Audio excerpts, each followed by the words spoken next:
복음을 듣고 복음을 믿는 사람은 죄 사함과 구원을 받습니다.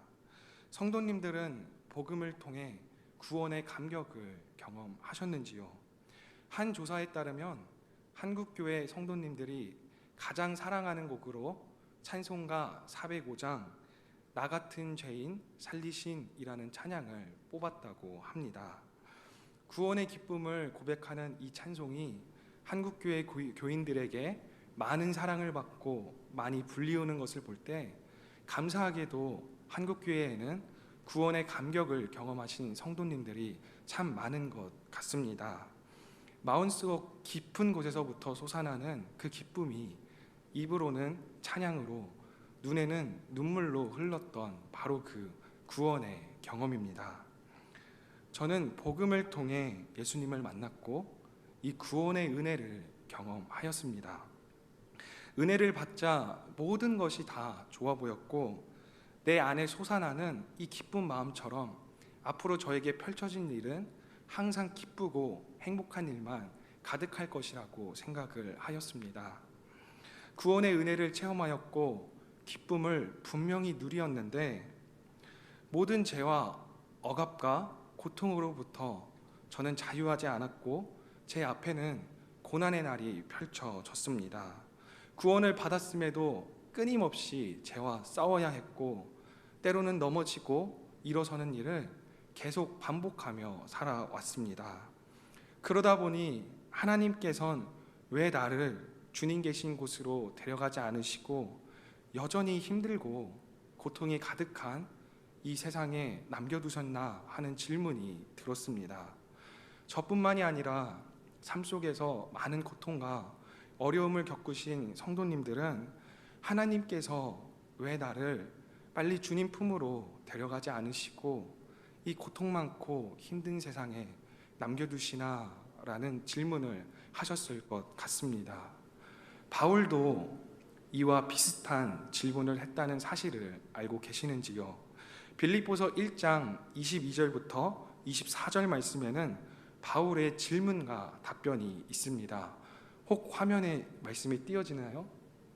네, 화면에 말씀을 보셔도 되고요. 직접 말씀을 찾아보셔도 될 것 같습니다. 빌립보서 1장 22절부터 24절에는 이러한 바울의 질문과 대답이 들어 있습니다. 제가 대표로 읽도록 하겠습니다. 그러나 만일 육신으로 사는 이것이 내 일의 열매일진데 무엇을 택해야 할지 나는 알지 못하노라. 내가 그들 사이에 끼었으니 차라리 세상을 떠나서 그리스도와 함께 있는 것이 훨씬 더 좋은 일이라. 그렇게 하고 싶으나 내가 육신으로 있는 것이 너희를 위하여 더 유익하리라. 빌립보서는 옥중서신으로 바울이 감옥에서 기록한 하나님의 말씀입니다. 감옥에서 바울은 재판을 앞두고 있었고 바울은 자신을 스스로 열심히 변호해서 이 땅에서 삶을 계속 살아가야 할지 아니면 죽음을 선택해야 할지 갈등했고 고민했습니다. 이미 바울은 복음을 믿어 죄사함을 받았고 구원을 받았던 사람입니다. 따라서 바울은 나의 죽음은 끝이 아니라 주님과의 교제의 영원한 안식으로의 시작임을 알고 있었습니다. 그래서 바울은 개인적으론 고난 많은 이 세상을 떠나 주님의 품으로 가서 안식을 누리고 싶었습니다. 하지만 바울은 자신의 원함을 뒤로하고 이 땅에서 살아남는 길을 선택하겠다고 오늘 말씀에서 말하고 있습니다. 사실 사느냐 죽느냐 이 기로에 선 바울의 선택은 삶과 죽음 사이에서의 선택이 아니라 사명과 죽음 사이에서의 선택이었습니다. 바울은 자신의 삶 앞에 고난과 역경이 펼쳐질 것을 알았지만 이미 감옥에서도 충분히 고난을 겪었지만 다시 한번 사명을 위해 빌립보로 가서 자신의 맡은 사역을 온전히 완수하기 위해 살아남는 길을 선택하였습니다. 성도님들께 말씀드리고 싶은 것이 있습니다.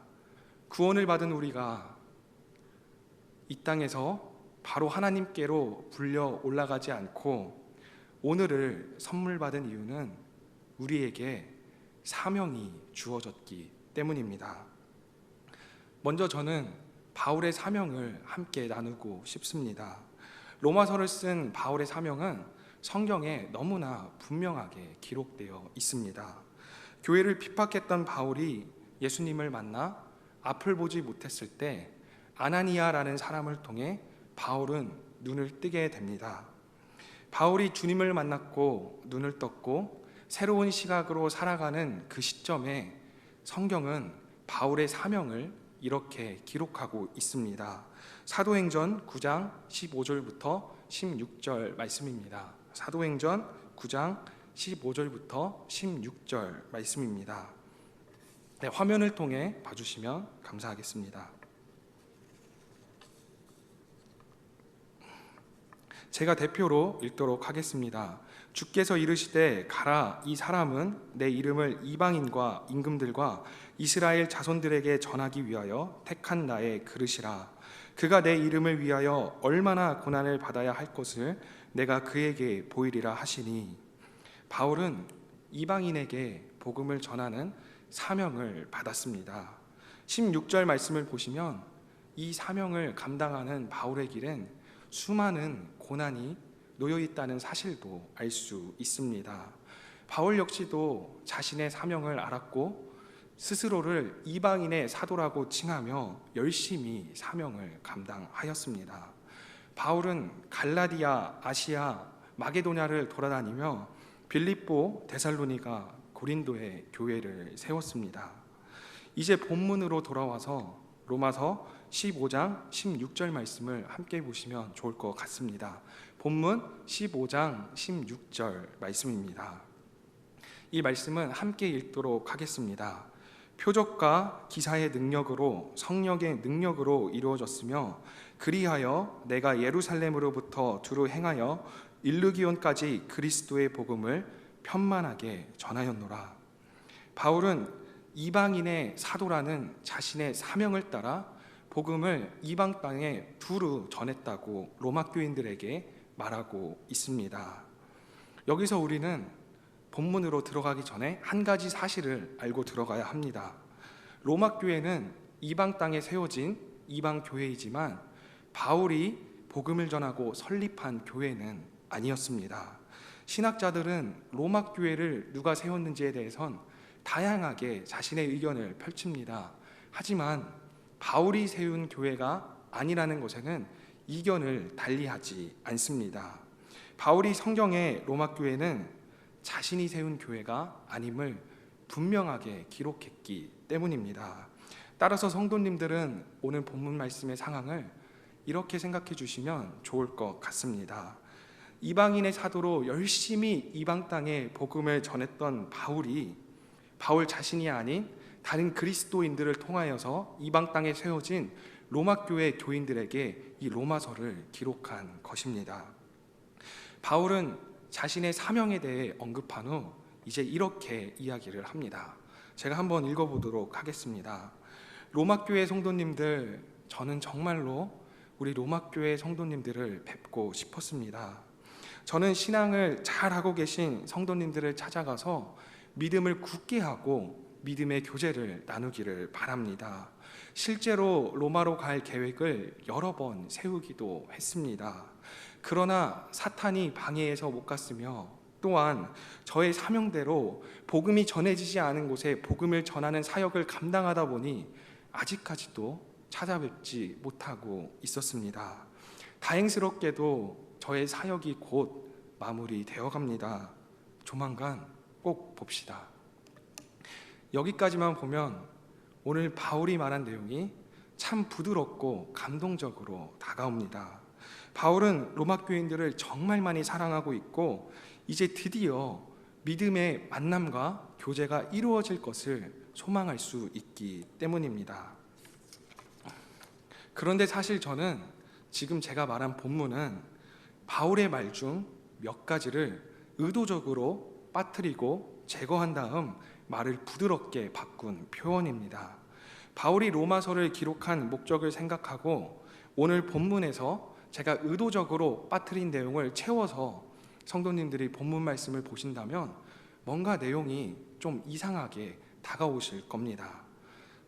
본문 23절과 24절 말씀을 함께 봐주시면 감사하겠습니다. 본문 23절과 24절 말씀입니다. 네, 비록 함께 하진 못하지만 함께 읽도록 하겠습니다. 이제는 이 지방에 일할 곳이 없고 또 여러 해 전부터 언제든지 서반하러 갈 때에 너희에게 가기를 바라고 있었으니 이는 지나가는 길에 너희를 보고 먼저 너희와 사귐으로 얼마간 기쁨을 가진 후에 너희가 그리로 보내주기를 바람이라. 바울이 로마서를 기록한 목적은 다름 아니라 서바나로 향하는 자신의 사역을 부탁하기 위함이었습니다. 서바나로 향한 자신의 선교 사역의 후원을 위해 로마서를 기록했습니다. 서로 한 번도 얼굴을 보지 못하고 만나지 못한 상황에서 바울은 로마 교인들에게 선교 후원을 부탁하고 있습니다. 그래서 저는 처음 이 본문이 전혀 이해가 가지 않았습니다. 정말로 후원을 받고자 한다면 저는 아까 제가 본문을 수정한 것처럼 말을 부드럽게 바꿨을 것 같기 때문입니다. 23절 말씀처럼 서바나로 갈 때에 로마 교회를 들르겠다고 말하지 않고 저는 로마 교회를 목적으로 하고 들르겠다고만 쓸 것 같습니다. 그러고 나서 서바나로 선교할 계획도 있는데 혹 마음이 있으시면 동참해 달라고 저는 기록할 것 같습니다. 이렇게 쓰는 게 개인적으로는 더 나아 보입니다. 로마서를 받아 읽게 되는 로마 교인들도 사실 바울의 얼굴을 본 적도 없는데 사실 저의 목적지는 로마 교회가 아니라 서바나입니다. 서바나를 가는 길에 제가 로마 교회를 들르겠습니다. 얼마 있다가 저를 꼭 서바나로 보내주십시오 라고 말하는 바울의 말이 황당하지는 않았을까요? 이 상황을 저의 상황에 비유하여 더 확실하게 이해가 가도록 제가 한번 느껴지도록 해보겠습니다. 저는 군목 후보생으로 군대에 목회자로 파송됩니다. 군대에 가게 될 날이 얼마 남지 않게 되자 제가 성문교회로부터 군 선교 후원을 받고 싶어졌다고 한번 가정해 보겠습니다. 자, 실제로 그렇다는 게 아니라 이거는 가정입니다. 그래서 제가 성도님들께 이제 후원을 받고 싶어 이렇게 이야기를 합니다. 사랑하는 성도님들, 군 사역에 동참해 주셨으면 좋겠습니다. 사실 저는 군 사역만 바라보았고 성문교회에서 사역하는 매 순간도 군 사역만 생각했습니다. 성문교회는 제가 군 사역을 위해 가는 길에 거치는 하나의 장소입니다. 제가 이렇게 말씀드린다면 저를 후원해 주고자 했던 성도님들도 마음이 돌아설 것입니다. 군인들을 더 소중하게 생각하여 차별을 둔다고 느끼실 것이기 때문입니다. 성문교회는 군선교를 위한 하나의 수단처럼 느껴져서 그 마음이 불쾌할 것이기 때문입니다. 따라서 저는 바울이 이 본문 말씀에서 서바나 선교를 향한 마음을 직접적으로 드러낸 부분이 혹 로마 교회 성도들의 심기를 건드려 불편하게 하진 않을까 걱정이 되었습니다. 그러나 로마서를 묵상하고 준비하면서 저는 바울이 서바나에 복음을 전하는 것을 목표로 나아가겠다고 했던 그 말이 로마 교회보다 서바나에 더 큰 관심을 가지고 우선하고 있다는 의미가 아니라 로마 교인들에게 빚진 자로 살아가겠습니다 라고 말하는 바울의 메시지로 들렸습니다. 바울은 로마서 1장 14절에서 이렇게 이야기합니다. 로마서 1장 14절은 성경책을 펼쳐서 찾아봐 주시면 감사하겠습니다. 화면으로 보셔도 되는데 성경책으로 직접 찾아보면 감사하겠습니다. 로마서 1장 14절입니다.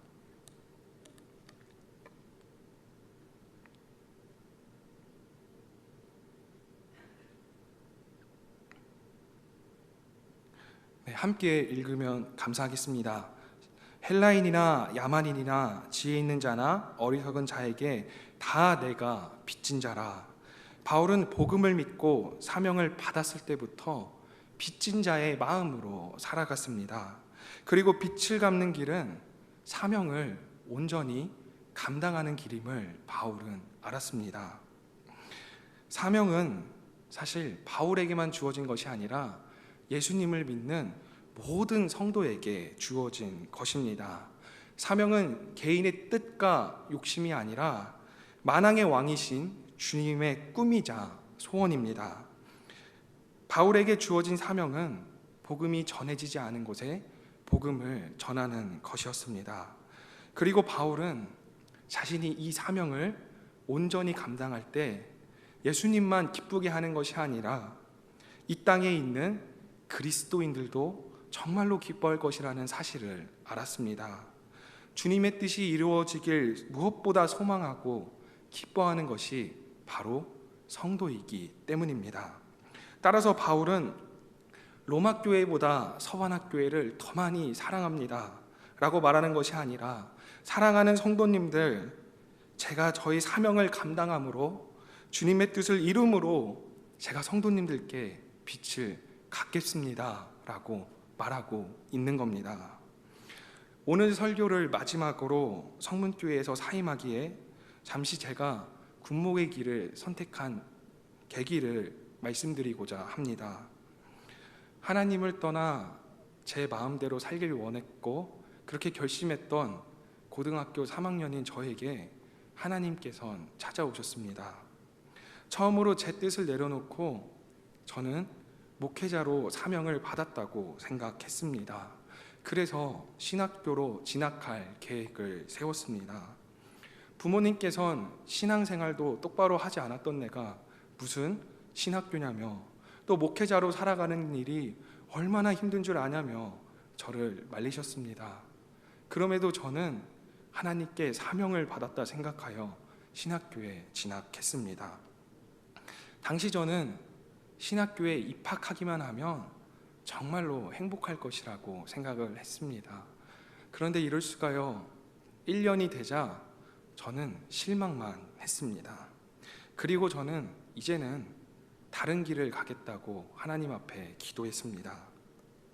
뜨거웠던 마음이 식어버렸고 은혜는 메말랐을 때 하나님께서는 저에게 군선교의 길을 바라보게 하셨습니다. 군목 후보생이 되려면 시험을 치러야 합니다. 혹시 어떤 과목을 치러야 되는지 성도님들은 알고 계시나요?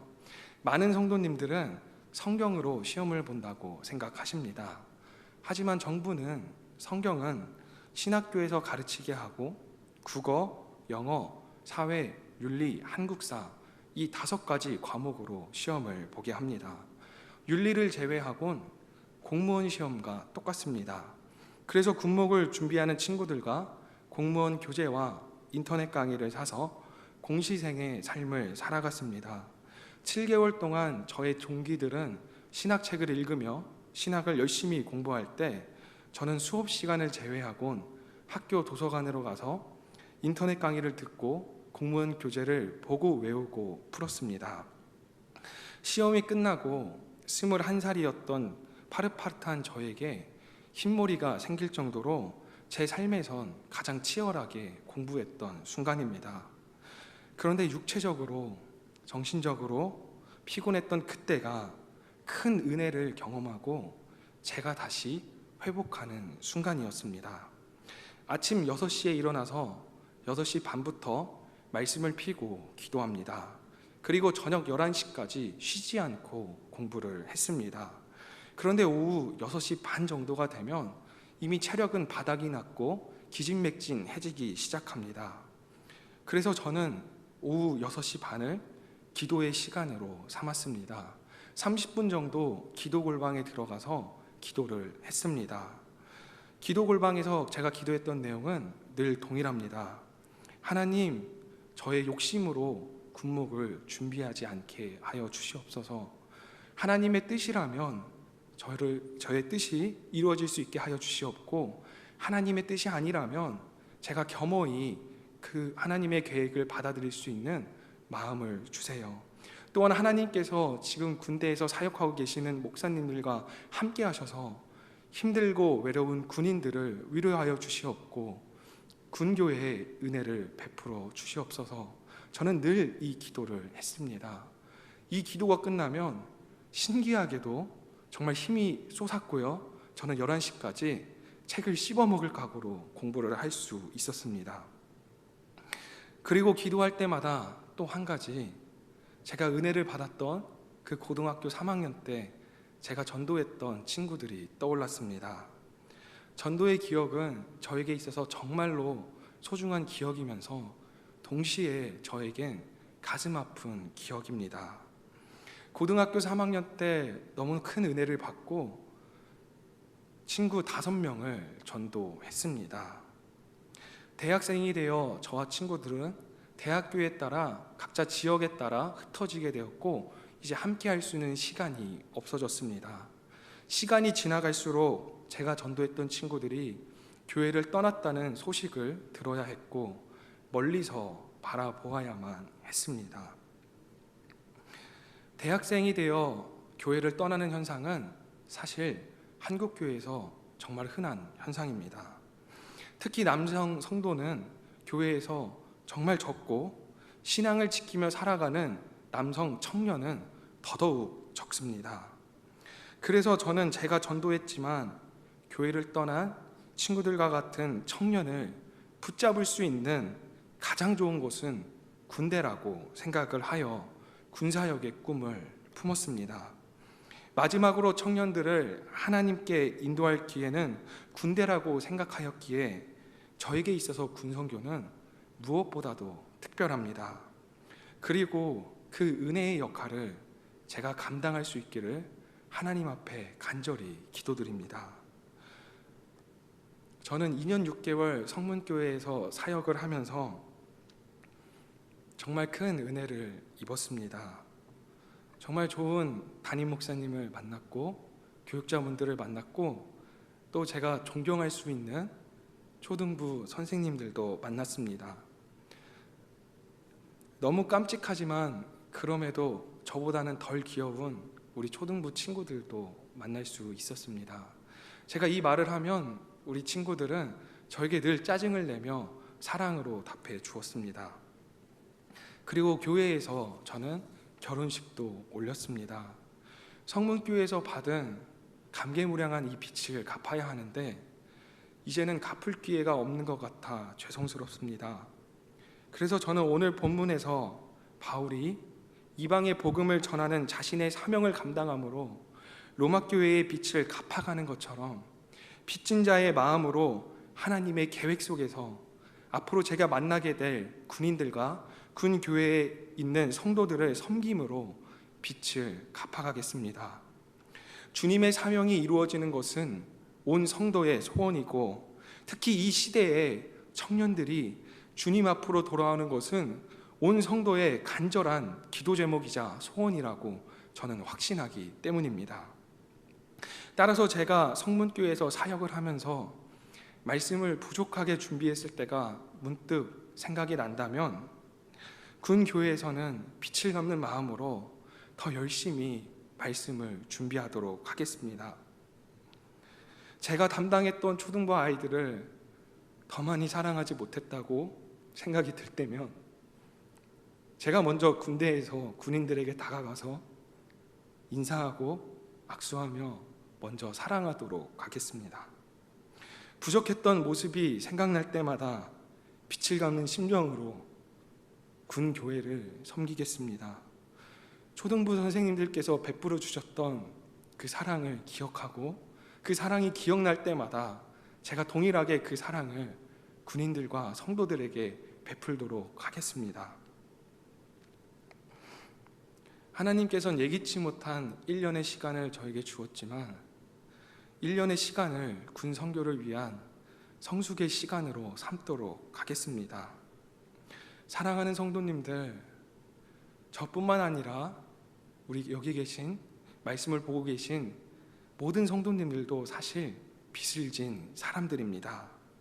이 자리에서 하나님을 믿고 예배드릴 수 있는 것은 누군가 우리 성도님들께 귀한 복음을 전해주었기 때문입니다.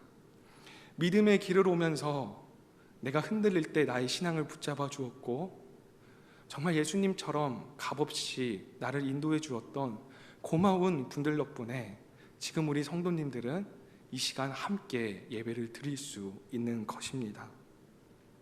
지금 감사한 분들이 옆에 계시다면 기회가 될 때 꼭 감사하다고 그 마음을 표현해 주십시오.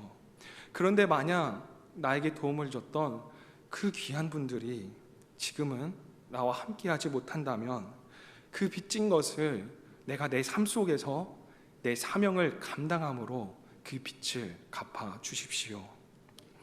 성도가 받은 사명은 나의 꿈, 나의 욕심이 아니라 주님의 꿈이며 주님의 소원입니다. 그리고 성도는 주님의 꿈이 이루어지는 것을 내 평생의 소원으로 삼고 살아가는 사람들입니다. 따라서 각자의 자리에서 성도가 자신의 사명을 감당하며 살아가면 빛을 진 마음으로 가정과 교회와 세상을 섬기며 살아가 주시길 간절히 부탁드립니다. 빚진 마음으로 사명을 감당하며 세상을 살아가는 저와 성도님들이 되길 간절히 소원합니다.